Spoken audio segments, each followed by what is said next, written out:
Hello, नमस्कार सगळ्यांना. तर इकडे आहे ना, सध्या तरी परीक्षेचे वादळ चालू आहे, तुम्हाला माहिती आहे. त्याच्यामुळे परीक्षेसाठी मी तिचा अभ्यास जो आहे, म्हणजे तिची ओरल चालू आहे, तर ओरलचा अभ्यास घेणं आमचा चालू आहे. आणि कसं आहे, ती कुठल्या ट्युशनला जात नाही, त्याच्यामुळे मग जेवढं होतं तेवढं ना मी घरातच तिचं घ्यायचा प्रयत्न करते. आणि बोलतात ना, एक मुलगी तरी नक्की असावी, असं नाही की मुलं काही करत नाही, पण मुलगी ना थोडीफार स्पेशलच असते. म्हणजे आपल्या जीवनामध्ये आपल्या मैत्रिणीची जागा जी आहे ना, ती नंतर पुढे जाऊन मुलगी भरून काढते, असं मला वाटतं. तर काल मॅडम असं बोलत होते की माझं डोकं दुखतं आहे, तर मला तेल लावून दे. तर मी तिला सांगितलं, "गं, आपण आता म्हणजे वीकेंडला तेल लावूया, वीकडेजला नको लावूया." पण तिचं असं चाललं होतं की नको लावूनच दे.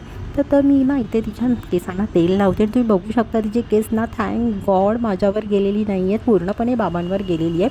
आणि माझं ना खरं खरं दुखत होतं डोकं. तर तिचं असं होतं की मला तुला तेल लावून द्यायचं आहे, किती क्यूटली तेल लावते तुम्ही बघू शकता. म्हणून म्हणतात ना, एक मुलगी नक्की असावी.